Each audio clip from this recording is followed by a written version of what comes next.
Olá a todos. Nessa primeira aula, nós vamos verificar a mecânica do movimento mandibular. Mais uma vez, como no currículo, né, da disciplina de oclusão, nós estamos verificando,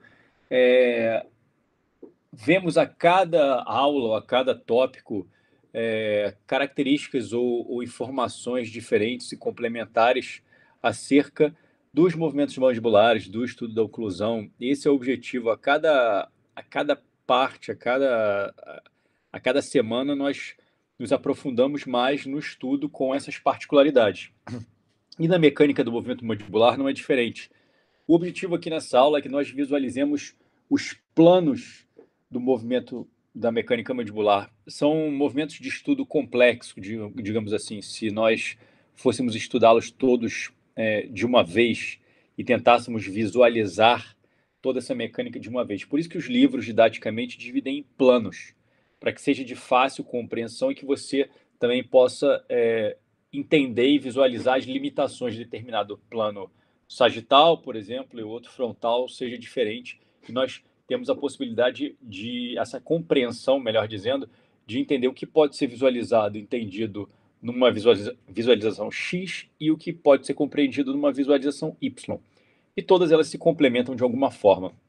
Vamos então iniciar no nosso conteúdo programático.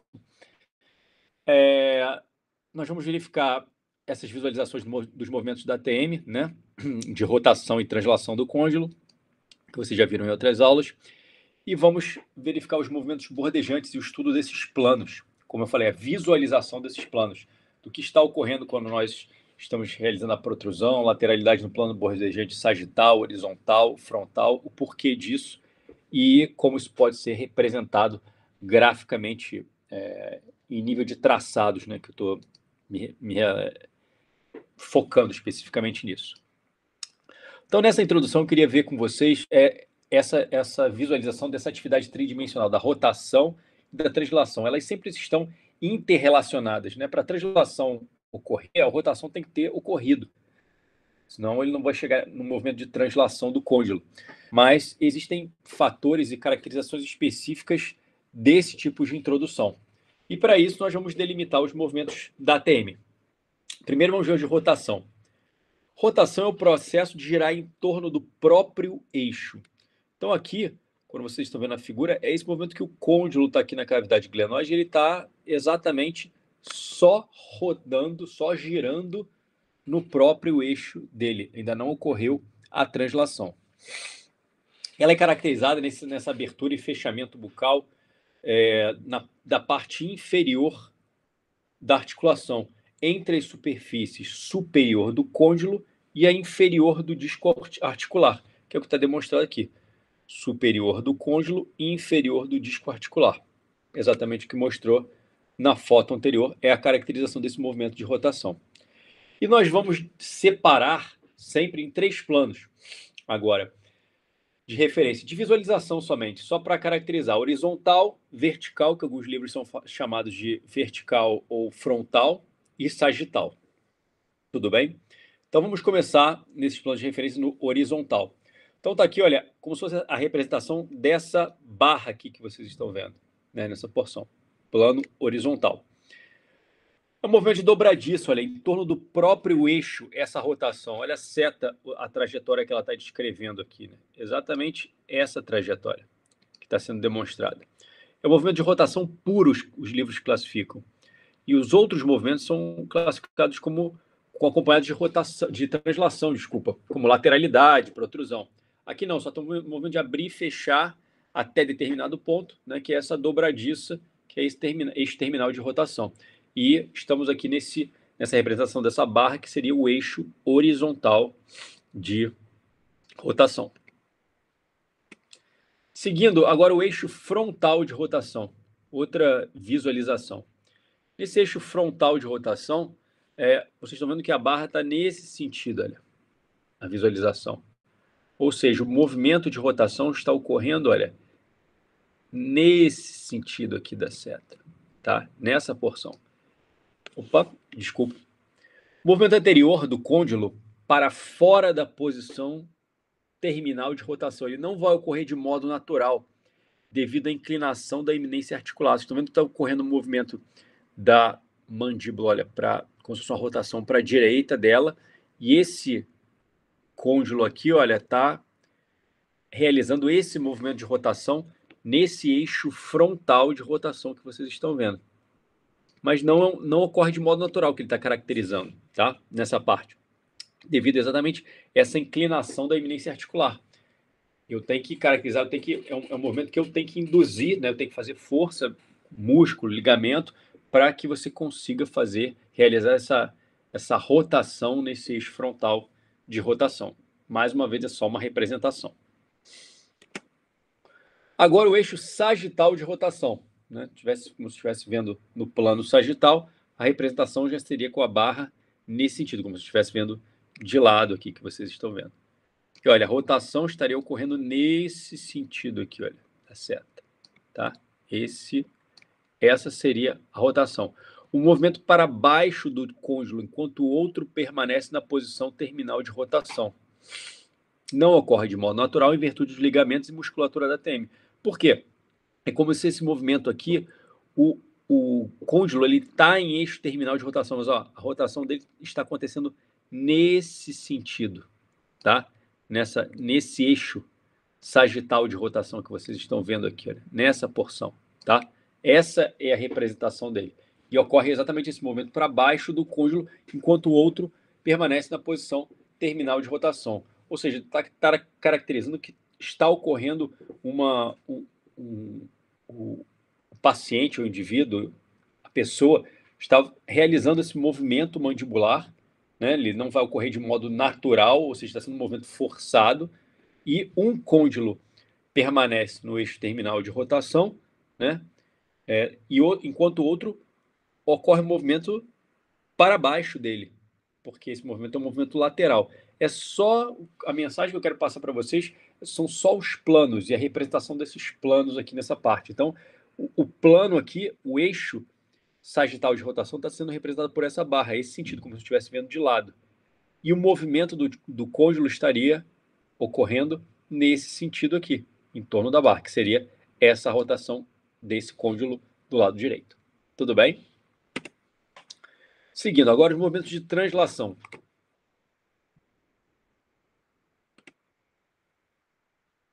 Deixa eu voltar aqui só um instante, tudo certo. Movimento de translação. Todas as partes do objeto que se movem têm velocidade e direções simultâneas. O que está dizendo isso? Que quando nós temos um movimento para frente, como um movimento protrusivo, nos arrastamos a mandíbula, dente, côndilo, ramo, enfim, todos estão se movendo na mesma angulação e na mesma direção para permitir essa protrusão. Essa é uma das caracterizações da caracterização do movimento de translação que nós vamos ver do côndilo. Ele vai ocorrer na cavidade articular superior, entre a superfície superior do disco articular e a inferior da fossa mandibular. Então, olha, na superfície superior do disco articular e inferior da fossa mandibular. Superior do disco articular e inferior da fossa mandibular, como foi representado no gráfico que vocês estão visualizando aqui. Tá? O movimento de translação. Geralmente, esses movimentos são complexos, os movimentos da TM, né, de rotação e translação.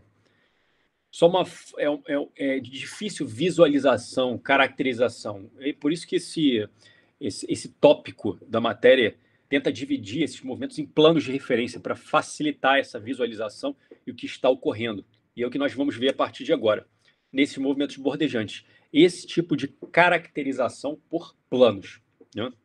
Vocês vão ver que, de repente, o que nós estamos visualizando no plano sagital, nós não vamos conseguir visualizar no horizontal, e no frontal vai ser diferente. Tudo bem, é só uma questão de complementação de pontos e de visualizações, de pontos de visualização, né, para o entendimento global do que está ocorrendo nessa porção. Então, vamos seguir agora. Esses movimentos bordejantes são reprodutíveis. né? Eles têm limites externos de movimentos e parte deles, quando você chega no limite máximo dele, nós estamos falando do sistema estomatognático, de músculo, nervo, ligamento, que limitam a abertura, por exemplo, a protrusão, e isso fica representado nos gráficos que nós vamos ver. E para isso, nos gráficos são definidos planos de referência ou planos de visualização, que são 3: sagital, horizontal e frontal. Alguns livros têm como referência o vertical, mas não é muito utilizado, fica só caracterizado aqui para se vocês futuramente visualizarem alguma referência bibliográfica que tem essa nomenclatura vertical. Então vamos começar a ver o plano sagital, bordejante sagital. A representação desse gráfico, diagrama de Posselt. E como é que nós vamos, antes de visualizar, para vocês entenderem o que representa, a gente fala nomes, vamos visualizar, vou passar um slide, e olha só, esse seria o diagrama, essa seria a representação. Todos os planos vão ser representados de formas tridimensionais para nós visualizarmos. Então, olha só, a representação do gráfico está sendo aqui, está sendo feita aí, agora de forma dinâmica. Nós vamos ter o entendimento desses planos. E qual é a caracterização referente a esses mesmos planos, né, que estamos estudando? Pontos, planos, simulações de aspectos funcionais, esse é o objetivo, tá? Então, vou retornar aqui no nosso diagrama de Posselt. Então, nós temos caracterização. O 1, que é dividido em 2 tracejados aqui, é a abertura posterior bordejante, como vocês estão vendo. 1 aqui, abertura posterior bordejante. Depois eu tenho a abertura anterior bordejante, olha, nessa porção. A mandíbula já está lá na frente. Esse 3 aqui representado, olha, nessa porção, é o contato, aqui, olha, o contato bordejante superior, como se fosse o contato dentário da bordejante superior.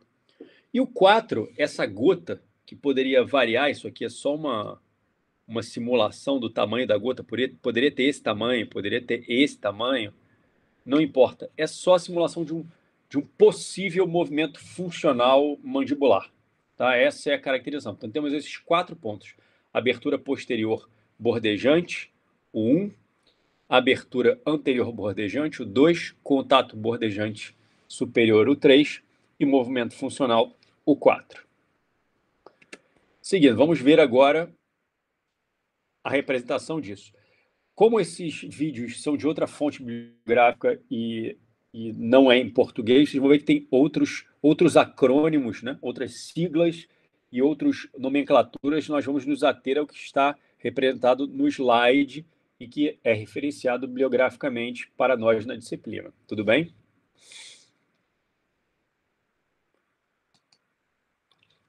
Deixa eu retornar aqui. Pronto.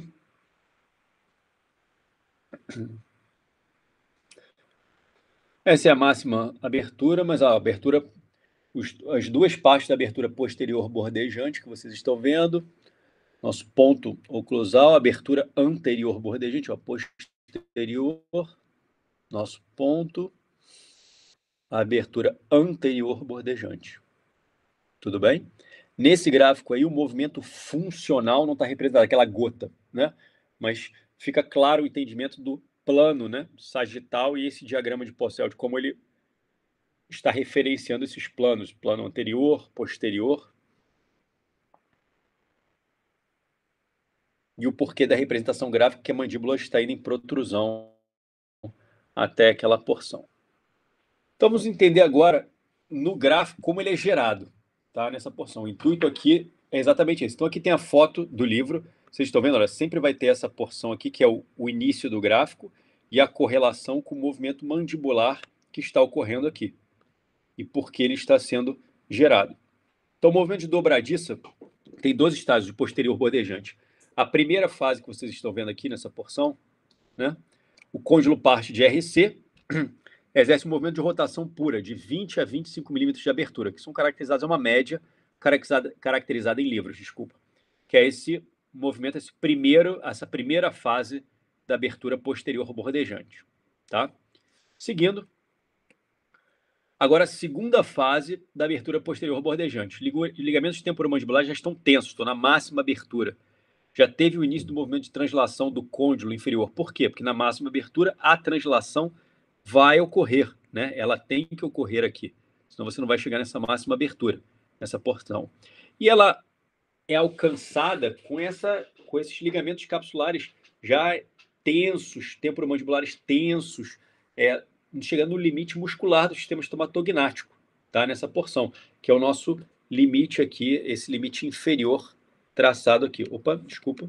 Ó, primeira fase, agora na segunda fase que nós estamos, essa parada aqui que ocorreu. Tudo bem? Tem uma variação que vocês vão ver em literatura de 40 a 60 milímetros, mas isso são questões só de documentação.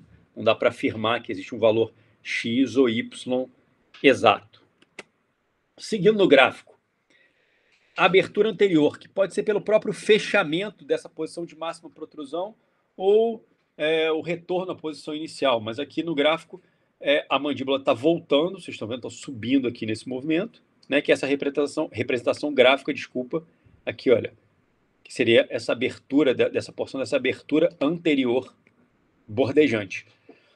A contração dos músculos está errado aqui, desculpa, pterigóideos laterais aqui, está faltando uma letra, desculpa, inferiores, e você chega aqui nesse ponto mais anterior, e você acabou de gerar no gráfico, né, essa parte aqui da abertura anterior bordejante. Está sendo formado. Seguindo, esse contato superior, ele é determinado pelas características, aquele contato dentário, pela característica oclusal do dente. Né? Quais são os fatores de dependência? A diferença que você vai ter, se o paciente não tem oclusão de relação cêntrica, né? Ele vai ter uma diferença entre RC e máxima intercuspidação, a MH, que nós já vimos em outras aulas. Nós podemos ter influência da angulação de vertente de cúspide, da quantidade de overjet e overbite do paciente, do tipo de concavidade, né, morfologia palatina e da relação das arcadas dentárias. São fatores que vão alterar esse contato superior, né, porque ocorre um contato durante todo o movimento. Esse contato irá ocorrer. Só que nós temos que ter um entendimento de como ele pode ser influenciado, quais são os fatores que podem influenciar esse contato superior até para gerar no gráfico, que é o que nós vamos ver em sequência. Então, olha só, lá no gráfico temos um ponto representado aqui pela RC, que é um ponto que, se o paciente tem oclusão de relação cêntrica, tudo bem, ele tem contato dentário. Se não, você não vai ter contato dentário. Né? Então, se você está considerando que é um toque par e você tem oclusão de relação cêntrica, ou seja, tem vertentes mesiais de dentes superiores e de estádios inferiores, enfim, é um padrão de oclusão do Peter Thomas ou do Everett Payne, que é estudado em enceramento diagnóstico, mas é um tipo de contato de oclusão cêntrica que nós não temos. Então, aqui, nós temos esse ponto aqui representado, que seria um ponto aqui no gráfico, representado como uma relação cêntrica que não depende de contatos dentários. Tá, nessa porção. Vamos seguir aqui. Agora, olha, acontece um desvio desse ponto de relação cêntrica, olha. Você teve aquele ponto ocorreu o fechamento, ocorreu o contato prematuro e teve esse desvio. E aí ocorreu esse desvio de relação cêntrica, que vocês estão vendo aqui, para máxima intercuspidação, que está aqui, ó. Agora o contato já está ocorrendo aqui nessa porção do gráfico. Tudo bem? Opa, desculpa. Está ocorrendo essa porção do gráfico, tá? Essa diferença é muito comum na população, né? E tem uma variação aqui também que é citada no livro, mas não podemos estabelecer valores absolutos aqui de 1,25 a 2,25 nessa porção, mas ocorre essa representação no gráfico. Então, olha, a abertura posterior bordejante e a representação no gráfico aqui da RC para a MH que foi feita. Seguindo. Agora, nesse contato superior que vocês estão vendo, vai ter um movimento anterior da mandíbula, a partir da MH, na face palatina, que é aquela que vai variar de acordo com a concavidade, morfologia e outros fatores. Então, o movimento antero, caracterizado como antero inferior da mandíbula, olha aqui, ó. Por quê?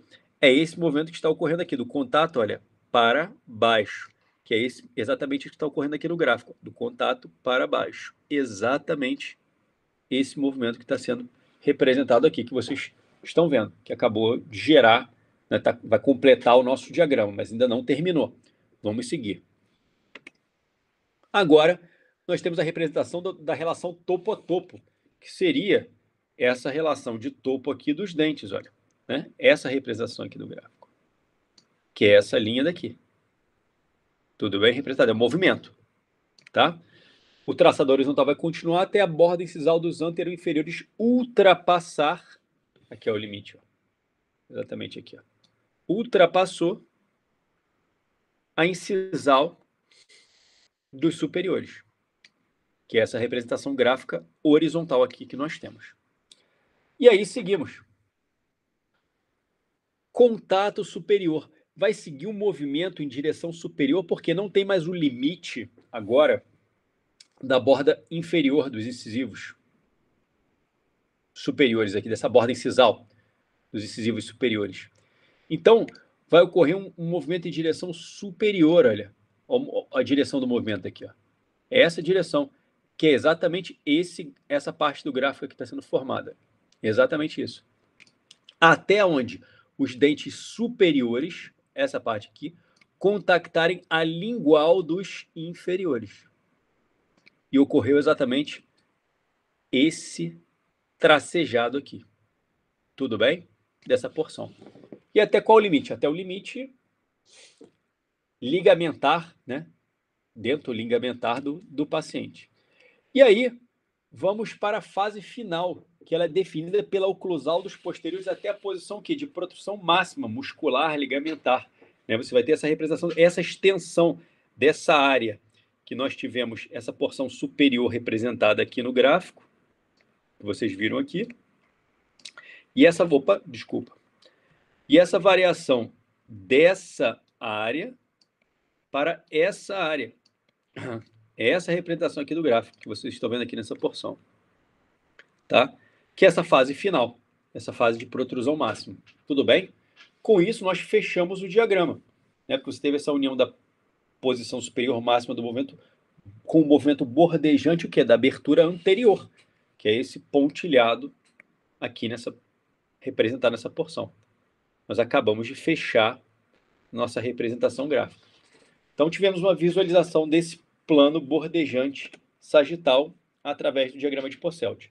Nele também são representados movimentos funcionais que ocorrem durante a atividade funcional mandibular, que ele pode partir de MH ou de oclusão de relação cêntrica, enfim, ou da posição de repouso, que é caracterizada como PP. Vocês vão ver esse ponto, PP, que é a posição de postural. Alguns livros caracterizam como posição de máximo relaxamento postural.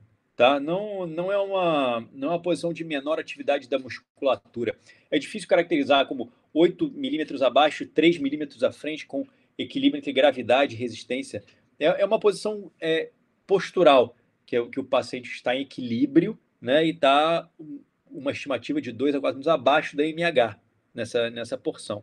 Tá? Mas ela não é classificada como uma posição de menor atividade muscular, digamos assim, uma posição que a mandíbula fica quando você não está em contato dentário.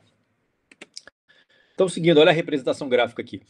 É exatamente essa posição de intercuspidação que coincide com o contato, com a MH, que vocês estão vendo, né, nessa porção. E a posição postural, que está abaixo. Ó. Olha o ponto aqui, ó. Posição postural. A posição postural está aqui abaixo. Tá? Ó, pique, PP. Essa seria a diferença de uma e de outra. Tá nessa porção. Tudo bem? E o movimento funcional é representado por essa gota aqui, tá? Que, como eu falei, pode ter um tamanho X, um tamanho Y, enfim, não importa. É só uma representação funcional através dessa gota, tá? Nessa porção. Vamos seguir agora. O efeito da postura. O que ele está dizendo aí? Que o livro diz que na inclinação de 45 graus para a cabeça, uma posição supinada do paciente, ele está no equipo com a posição para trás, a partir da PP, ele leva, se o paciente tiver uma posição postural, né, que ele vai levar, quando ele ocluir, ele vai levar uma posição ligeiramente retrosiva de contato, digamos assim, que é uma posição, às vezes, fisiológica, quando nós bebemos e com a cabeça inclinada para trás, e ela é um pouco instável, tá, né, nessa porção. Né, e ele leva a mandíbula, você tende a levar ela para MH. Se nós, de forma contrária, estamos nos alimentando um pouco com a cabeça um pouco inclinada para frente, 30 graus, não dá uma estimativa, o trajeto também muda, esse trajeto da PP. Tá? E vamos ver isso graficamente, como é que isso influencia. Olha só, aqui eu estaria numa posição ereta, o paciente sentado, 90 graus. Então eu tenho aqui a RC, a diferença para máxima intercuspidação, e nosso gráfico aqui indo exatamente o fechamento, né, esse movimento indo para o fechamento para o ponto. Quando nós estamos nessa posição supinada, né, inclinada para trás, nós vamos ter aqui, olha como o fechamento não ocorre no mesmo ponto de MH. Tá vendo? Ou de MIC, né, de máxima intercuspidação. Alguns livros caracterizam como MIC, outros como MH, enfim, mas é a mesma coisa que ele está querendo dizer. E olha quando eu estou com a cabeça para frente, com esse ponto também muda, né? Deixa eu voltar no gráfico aqui. Olha. Esse efeito da postura ocorre uma mudança nesse plano bordejante. Olha como muda aqui o fechamento. E para que isso clinicamente é interessante para a gente? Por isso que esse é um dos fatores que às vezes você, quando termina uma restauração, vocês terminarem na clínica, no paciente, você não pede o paciente para ocluir e realizar nenhum tipo de teste final com ele deitado na cadeira. Né? Normalmente você tem que sentá-lo, porque às vezes ele está numa posição confortável, entre aspas, supinada ou deitada, e quando você muda, ele fala, e muda, está incomodando. Você fala, não, mas eu já ajustei. Não, mas ele estava num arco de fechamento gente. Então é sempre importante, quando vocês estiverem com o paciente na cadeira, na clínica, sentá-lo para ter essa. Você pode até ajustar de alguma forma ele em posição supinada, mas é importante você sentá-lo para se certificar que tudo ocorreu corretamente. Essa seria uma correlação clínica que estabeleceria com vocês. Agora vamos ver o chamado plano bordejante horizontal. Terminamos o sagital. Essa foi a representação gráfica. Agora vamos para o horizontal, que nós vamos visualizar outros pontos, outras possibilidades, e não vamos visualizar os mesmos pontos que o plano sagital. O objetivo é diferente, é exatamente esse outro tipo de visualização. Para isso, isso é uma coisa, uma representação teórica nos livros, desculpa, que é o arco gótico, que é uma placa de registro que vocês estão vendo aqui, presa aos dentes superiores, e uma agulha presa aos dentes inferiores, no qual seria aqui essa agulha aqui que vocês estão vendo, olha, ela faria exatamente esse desenho desse arco gótico aqui, com o objetivo de estudo, mas na prática não é utilizado, é só para vocês entenderem como ele seria formado, digamos assim, esse plano bordejante horizontal. Vamos vê-lo então. Esse losango aí que vocês estão vendo e tem esses planos. Vou mostrar o gráfico antes, para ficar mais fácil de visualizar tridimensionalmente. Essa seria a representação dele.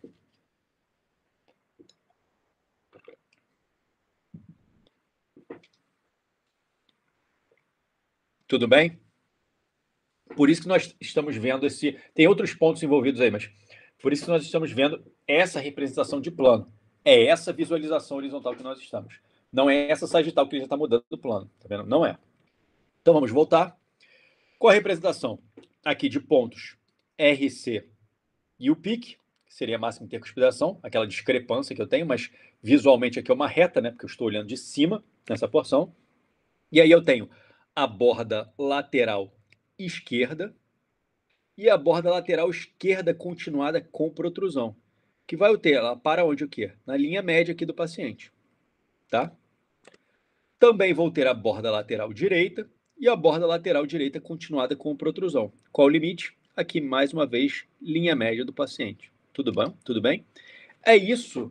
Esses são os planos que eu consigo ver nesse plano, as representações, os traçados que eu consigo visualizar nesse plano bordejante horizontal. Tá? Porque eu não tenho uma possibilidade tridimensional, estou olhando de cima. Vamos ver no gráfico agora essa borda lateral esquerda continuada com protrusão, direita, receio e o pique.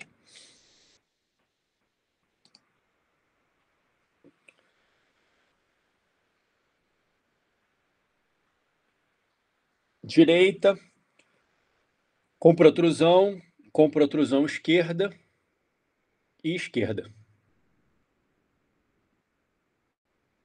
Ó, RC e o pique, que é aquela reta, né, que vocês viram aí. Aí, se a gente virar de lado, vocês estão vendo que o gráfico aqui, olha, né, ele fica, desculpa. O gráfico aqui, ele fica uma reta, que ele já está tridimensional aqui. Por que isso? Porque eu já não estou mais com o plano horizontal, né, eu já estou vendo uma inclinado. Mas isso é só para vocês visualizarem o porquê que de cima nós estamos representando retas e, na verdade, nós temos inclinações de planos. Só mais uma forma visualizar, tá bom? Mas o portal foi aqui. Então, agora, seguindo, vamos visualizar como ele é formado. Mesmo esquema que nós vimos no sagital. Como cada traçado é formado. Então, eu tenho o côndilo orbitante de não trabalho e o de rotação, que o côndilo está em rotação, né? De trabalho. Está ocorrendo essa movimentação aqui, o bordejante esquerdo. Então, olha só, movimentação para a esquerda, formando uma reta aqui que vocês estão vendo, ó, para a esquerda. Primeira parte. Tudo bem? Seguindo. Agora, a segunda parte, que seria o bordejante esquerdo com protrusão. Que agora eu vou voltar, olha só, ela está voltando, só que ela está com protrusão. Então, eu tive meu primeiro movimento. Aqui, olha, eu vou representar aqui no gráfico, primeiro movimento, esquerdo. Agora, bordejante esquerdo com protrusão. Ela está fazendo esse gráfico aqui. Para chegar o quê? Na linha média da face. Que é exatamente esse movimento aqui. A mandíbula está vindo aqui nesse sentido. Minha limitação aqui da protrusão é a minha questão muscular e ligamentar. Agora eu tenho um traçado também, agora só que da direita, bordejante direito. Olha, eu saí aqui do meu ponto de RC e ó, fiz esse traçado aqui para a direita. Tudo bem? Côndilo de rotação e o côndilo orbitante de não trabalho aqui. Fiz uma movimentação para a direita. E agora vou fazer, para fechar esse gráfico, vou fazer o traçado da bordejante direita com protrusão. Que eu cheguei num ponto X aqui e, ó, vim exatamente para encontrar na linha média aqui. Condução da mandíbula para frente e para a esquerda. Botei aqui na linha média. E aí fechei o meu losango, que era o objetivo dessa representação do plano bordejante horizontal que vocês estão vendo, tá? Nessa porção. Agora vamos ver outros pontos, que são, mais uma vez, pontos funcionais de estimativas e representações. E para isso eles têm algumas siglas, né? Nós já vimos a RC, aqui que vocês estão vendo, né? O nosso PIC, que seria a máxima intercuspidação nessa porção. E aqui nós temos o EPP, que é o quê? O EPP é o nosso ponto de topo a topo, onde os incisivos estão se tocando. Como é só um ponto de toque dos incisivos, tem um ponto aqui representado como EPP. Tá? E aí temos duas gotas. A primeira gota maior é essa chamada aqui EC, que olha só, é caracterizada como área utilizada no início da mastigação, como se fosse uma representação no início da mastigação, tá? Nessa parte. E temos uma área menor chamada LC, que é quando o paciente está deglutindo. Então são representações em gota de áreas funcionais. Sempre áreas funcionais vão ter representações em gotas, como vocês estão vendo, tá? Nessa porção. Então esses são os pontos que nós poderíamos ter simulados nesse plano bordejante horizontal, né, em termos de movimentos funcionais em gota, LC e EC. E esse outro ponto EPP, que seria o nosso topo a topo dos incisivos. Seguindo agora para o plano bordejante frontal. Vamos visualizar agora outra possibilidade. Antes de ver, parece um escudo, né? E antes de vê-lo, vamos visualizar aqui o gráfico para ficar mais fácil o entendimento. Olha só, frontal já está falando, né, como alguns livros representam vertical também. Você consegue estar vendo, né, de frente o paciente, é esse escudo sendo representado aí. Mas antes de verificar os pontos, já ficou visualizado, vamos voltar aqui no slide. Então, qual é o movimento? Mais uma vez, aquela posição postural mais abaixo, que tem esse PP, e o pique, que está um pouquinho mais acima, tem essa diferença aqui, tá? A gente vai ver depois. Pique e PP. E agora aqui, olha, borda superior lateral esquerda é o 1, que depois vai para a borda de abertura lateral esquerda, até a linha média. Depois a mesma coisa, borda superior lateral direita, que depois se estende para a borda de abertura lateral direita até a linha média. Esse conjunto acabou de formar esse escudo, borda superior lateral de um lado com borda de abertura lateral do mesmo lado, né? Tanto o direito quanto o esquerdo, e formaram esse escudo. Então vamos ver.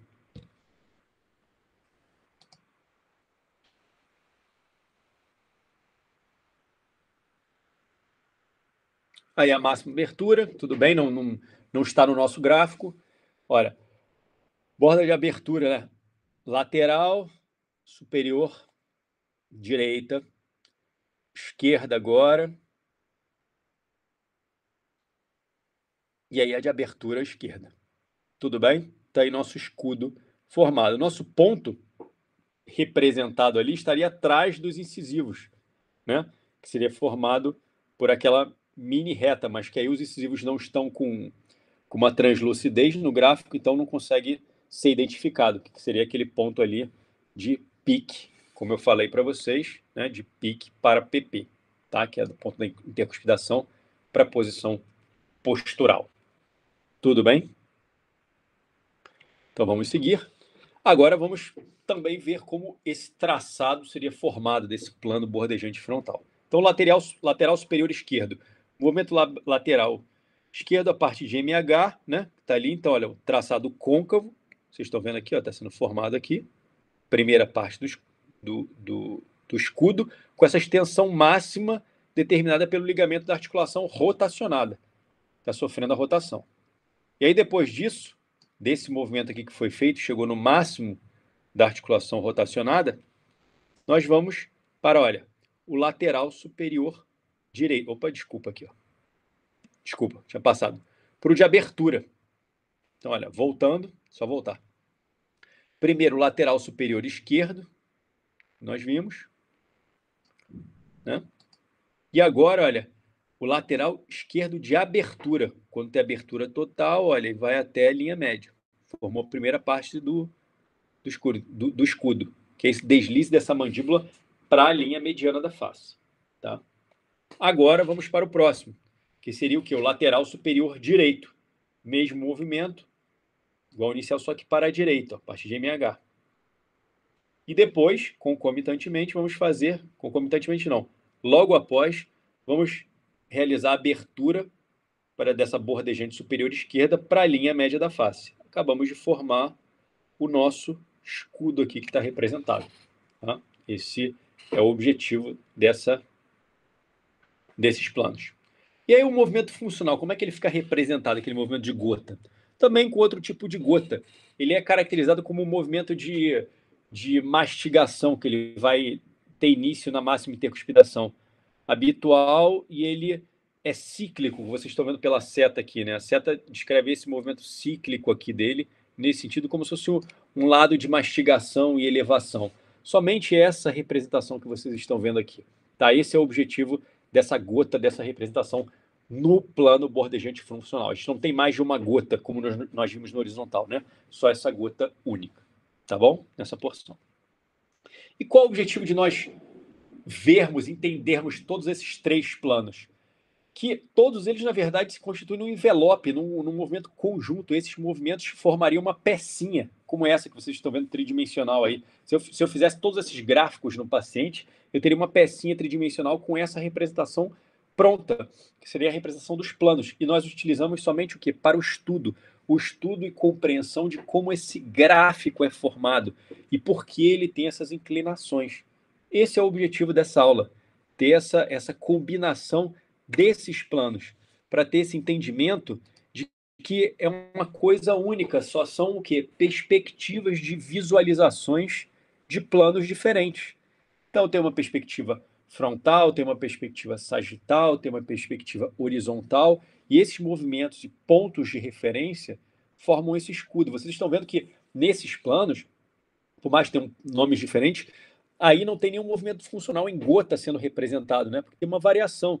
Tem a máxima abertura, tem a abertura posterior bordejante, anterior, todos esses planos, formar esse escudo, aquela representação que vocês viram anteriormente.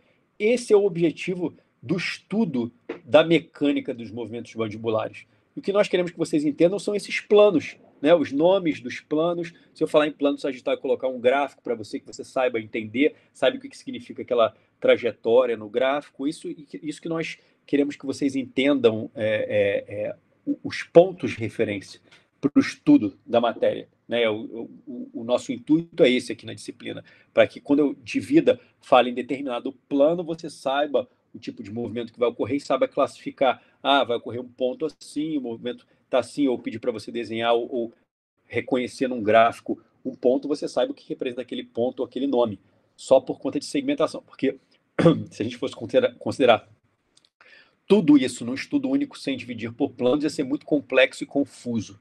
E dessa forma, segmentando, fica mais claro o entendimento. Tudo bem? Bom, a bibliografia você já tem da disciplina, tá? do Oxon, e vamos seguir agora para os determinantes da morfologia oclusal. Os determinantes da morfologia oclusal estão relacionados também com essa matéria, né? Como tudo em oclusal. Né? Mas vamos ver características interessantes desses determinantes e o porquê existem fatores fixos e variáveis do mesmo, né? E como nós como profissionais, podemos influenciar isso até na clínica diária. Então, os fatores de controle. Nós temos dois fatores de controle que os movimentos da mandíbula são controlados, digamos assim, que é a guia condilar das articulações temporomandibulares e os dentes anteriores. E vamos ver o porquê disso, né? Que eles controlam esses movimentos. O primeiro é que a guia condilar, ela é controlada, ela controla esse movimento protrusivo, porque ele sai de RC, ele vai deslizar na eminência articular da fossa mandibular, e isso é um fator fixo, ele não muda. Porque eu tenho esse chamado, que vocês vão ver nos livros, isso que eu quero que vocês fixem, esse plano de referência horizontal, tá vendo? Que é essa inclinação aqui, com o ângulo da guia condilar, tá? Nessa porção. Esse plano de referência horizontal que se constitui nesse fator fixo, é um fator fixo desse movimento protrusivo, né? Eu tenho uma inclinação X aqui, que vai me dar essa guia condilar, né? Desse movimento protrusivo. Esse é o entendimento. Isso é um fator que não muda, isso é anatômico do paciente. A não ser que aconteça algum acidente, algum problema ósseo, né? Uma fratura, alguma coisa assim, isso vai ser modificado, mas normalmente nós não modificamos, não conseguimos modificar isso de forma direta, né? Esse plano de referência horizontal. Esse é um fator, como eu falei então para vocês, um fator fixo, tá? Isso é o que eu quero mais que vocês entendam. E agora a guia anterior. A guia anterior, quando a gente está falando de incisais dos ânteros inferiores, ela sim é um fator variável. Por quê? Porque essa angulação palatina dos dentes pode ter uma variação. Ela pode ter uma variação que em qualquer tipo de... Quando o paciente fez ortodontia, teve alguma cárie, restauração, prótese fixa, prótese removível, prótese total, toda essa angulação palatina que vocês estão vendo aqui, olha, vai determinar a quantidade do movimento vertical que vai acontecer. Então, como profissional, você pode influenciar com uma restauração, com uma anatomia diferente na palatina, com uma prótese diferente, com a mudança ortodôntica no paciente. Então, você tem você pode variar muito mais uma guia anterior nesse fator variável, tá? Que é exatamente essa incisal dos ânteros inferiores. O que não acontece no anterior que nós vimos, que é o fator fixo desse movimento protrusivo, que é esse plano de referência horizontal que nós temos aqui. Isso não é mutável. Uma representação disso, olha só, essa variação que vocês vão ver aqui no gráfico, olha aqui, ó, nessa parte, deixa eu dar play aqui, ó. Olha só a variação que está ocorrendo aqui. Tá vendo? Isso que eu queria que vocês vissem. E tem várias formas de você influenciar. E essa é a variação desse fator que eu queria mostrar para vocês. Tá bom? Que é o que ocorre muito, inclusive, na clínica diária. Você tem que entender para não gerar, às vezes, um fator deletério para o paciente. Então, seguindo. Fatores de controle. Vamos ver aqui, que são chamados determinantes verticais. Que determinantes verticais são esses? Olha, nós vimos que nós temos dois fatores. Ó, a guia condilar, aqui, acabamos de ver, olha, a guia condilar, né, que tinha o fixo, e o anterior, que era o variável, que vão influenciar na morfologia dos dentes, né, na desoclusão dos dentes. Nós também temos os chamados determinantes, que vocês estão vendo aqui, olha, verticais. Estão vendo aqui? Determinantes verticais são esses. São as chamadas, são as alturas das cúspides e a profundidade das fossas dos dentes. Nós vamos ver agora como esses determinantes verticais influenciam graficamente, né? Com alguns exemplos. E aí a gente começa a falar, quanto mais próximo de um desses fatores, posterior ou anterior, maior a influência recebida. Nós vamos entender isso a partir de agora nos slides que vão vir subsequentes, tá? Mas nós temos a altura, esses determinantes verticais, digamos assim, eu queria que vocês fixassem, são influenciados pelas alturas das cúspides, altura das cúspides e profundidade das fossas. Então, olha aqui, ó, nesse exemplo. Efeito das guias na altura das cúspides. A guia aqui, ó. Tá? Então, eu tenho uma guia aqui, anterior, condilária, olha aqui, a inclinação dela. Por quê? Eu tenho uma desoclusão dos dentes, que vai ocorrer, olha, né? Quando eles estiverem topo a topo. Então, quanto maior a angulação dos dentes, maior a altura das cúspides desses dentes. Isso é um fato, tá? Nessa porção. Então, é o que está sendo representado aqui. Vamos seguir só para vocês entenderem melhor. Olha só. O efeito da guia anterior. Quanto maior essa angulação, mais altas as cúspides posteriores, né? Nessa porção. Então, olha aqui, olha. Eu tenho aqui uma angulação menor, 21 graus, 38, 56. Olha a desoclusão que vai acontecer aqui nesse overbite. Para esse overbite que eu tenho aqui com 38 graus, para esse overbite que eu tenho aqui com 56 graus. Olha só. Eu vou ter uma necessidade desse ponto, tocar esse ponto aqui, muito maior nessa porção. Quanto mais alta essa angulação, mais altas as cúspides posteriores também. Aqui não há nem razão para ter cúspides posteriores muito altas, tá? Nessa porção, porque você vai ter uma pequena inclinação. Opa, deixa eu voltar aqui. Uma pequena inclinação aqui desse plano, tá? Deixa eu marcar esse ponto aqui e marcar outro ponto. A altura, a diferença que eu tenho aqui é muito pequena, tá? A altura do meu overbite aqui é bem maior. Seguindo. Agora o overjet. O overjet já é o quê? Esse transpasse aqui que a gente está falando, né? A gente vai ter aqui, ó.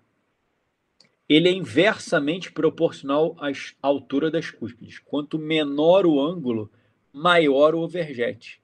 Então, olha só, o ângulo maior aqui, o overjet é menor. Eu tenho um overjet pequeno, essa distância aqui, né? Não estou falando do overbite, estou falando do overjet. Aqui, olha, eu já tenho um overjet um pouco maior, porque o ângulo já ficou menor. Agora aqui, olha, com ângulo menor ainda de 28 graus, olha o meu overjet como é bem maior, né? Nessa porção, tá? Então, quanto menor o ângulo, maior o overjet. Desse efeito da guia anterior. Agora, o efeito das guias nas alturas das cúspides. As angulações, olha essa afirmação, as angulações das guias são independentes, embora com a atuação conjunta para determinar o movimento mandibular. Ou seja, a gente está falando da guia condilar e a guia anterior, né? Elas são independentes, digamos assim. Uma nós vimos que tem um fator fixo, né? E outra tem um fator variável. Isso está lá no livro, é estabelecido. Só que como a atuação é conjunta, elas vão ter efeito de alguma forma. Só que você vai ter uma possibilidade de variação muito maior na anterior, que você pode ou podem ser feitas alterações nos pacientes dentários que vão gerar essa alteração. Por isso que é tão criterioso esse entendimento da guia, o quanto é necessário, que às vezes, botando para o lado prático, numa reabilitação do paciente, às vezes você vai aumentar demais a extensão dos incisivos dele funcionalmente, você aumenta demais e você vai gerar um overbite muito grande, e aí você vai ter necessidade dos dentes posteriores daquela prótese, que os dentes posteriores, desculpa, têm alturas muito extensas para poder compensar todo aquele overbite, desculpa, porque você gerou uma altura de overbite bem maior do que talvez a necessária, porque você determinou aquilo, mas você está gerando causas também na anatomia, e tem que ver se isso vai se relacionar corretamente com o fator fixo, né, que ele tem, que é o PRH, que não vai ser mutável, digamos assim, totalmente mutável. Então, é importante ter esse entendimento do que é funcional e o que você vai causar quando você gera uma inclinação palatina, uma parte palatina muito proeminente, que você cause uma maior desoclusão, um maior overjet, um maior overbite dos dentes, sem necessidade na hora de restaurar o paciente. Seja, às vezes, numa restauração simples que você faz em dentística restauradora ou numa reabilitação com uma prótese. Determinantes horizontais incluem relações que influenciam na direção de cristas e sulcos. Isso agora eu quero caracterizar com vocês, só para vocês terem um entendimento. Não vai ser cobrado, é só para vocês entenderem essa mais uma visualização desses determinantes horizontais. Tá? Então, tem uma influência na localização das cúspides. E quais são esses fatores de influência, né, desses determinantes horizontais? Temos 3 fatores. Distância do côndilo de rotação do ponto que nós estamos mensurando. Distância do plano médio sagital do paciente é um outro fator de influência. E a distância intercondilar do paciente. Tá bom? Nessa porção.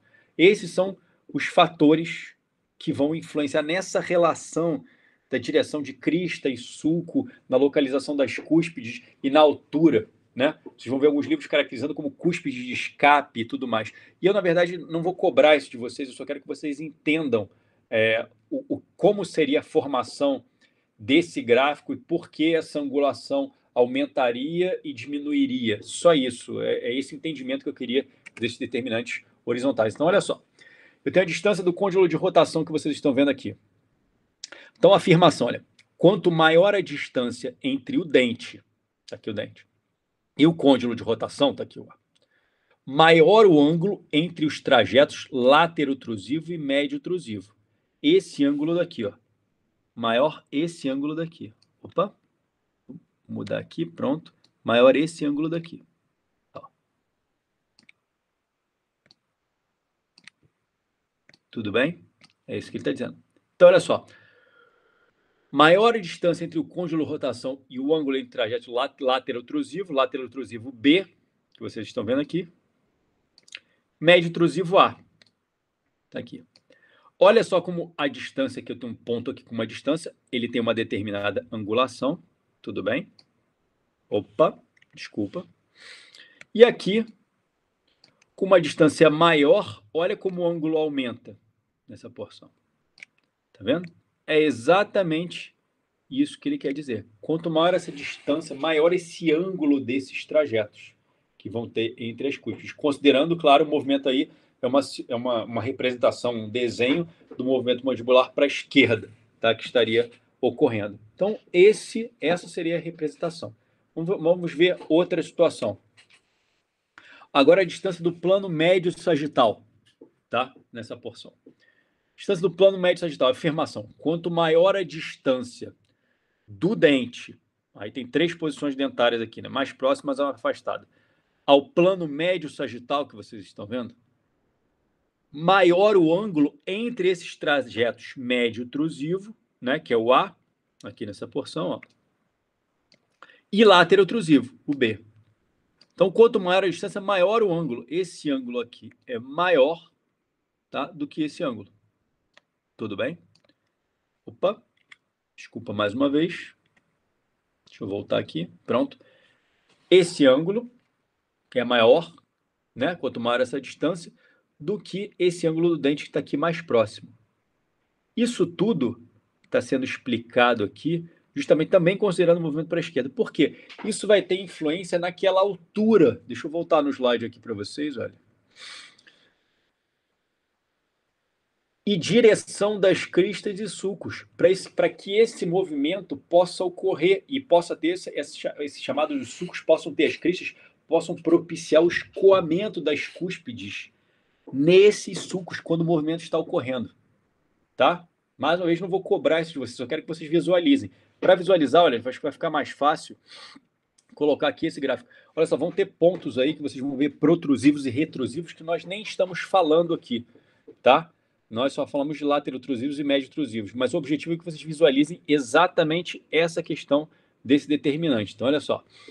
Aí está mesclando com o gráfico que nós vimos anterior, da mecânica do movimento mandibular, né? Mas o nosso foco aqui vai ser aqui, ó, no posterior, para vocês verem, tá? Nessa porção. Então, ó, visualizando.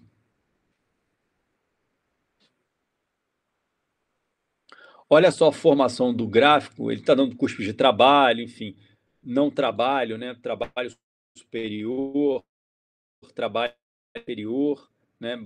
Trabalho superior vermelho, azul. Olha o gráfico sendo formado aí, aquela angulação, olha, entre o médio trusível e o laterotrusível. Aí esse aí já é uma que não foi representado, que é o retrusível e o protrusivo, tá? Mas essa angulação entre esses dois planos aqui que foi vista por nós, né? Essa angulação aqui, opa, que ele está mexendo nessa porção. Aquela angulação que nós vimos, tá? Deixa eu voltar aqui no gráfico, ó. Ó, essa angulação aqui que nós vimos, né? Desconsiderando esse daqui e esse aqui que vai ser formado. Esse aumento dessa angulação. Por quê? Tudo tem a ver com o movimento funcional das cúspides, de escape, desculpa, dentário das cúspides, né? Por isso que ela vai ter determinada trajetória, por isso que vai variar. E os fatores é o quê? Aquela proximidade do cônjulo, plano sagital médio e a distância intercondilar propriamente dita do articulador, que vai influenciar. Isso é anatômico do paciente, né? O paciente vai ter uma distância P, M ou G que você vai realmente registrar isso no momento da montagem no articulador. Tudo bem? Então, o objetivo é esse. É que você, como nós estávamos visualizando de cima, nem tinha muito como visualizar essa angulação que nós estamos vendo agora, né? Porque parecia um ângulo chapado ali. A visualização era superior, do plano superior. Agora vocês podem ver essa angulação, como ela inclina e gera essa necessidade funcional dos dentes. Tá? Então, essa seria uma forma de estudo também. E eu queria, meu objetivo, mais uma vez, não vou cobrar especificamente de vocês, eu quero só que vocês entendam o porquê que essa angulação aumenta ou diminui aqueles fatores que foi a distância para o ângulo de rotação, né, o plano médio sagital e a distância intercontilar, a representação de todos os ângulos laterotrusivos, né, dos planos laterotrusivo, médio-trusivo para a formação desses ângulos. Combinado?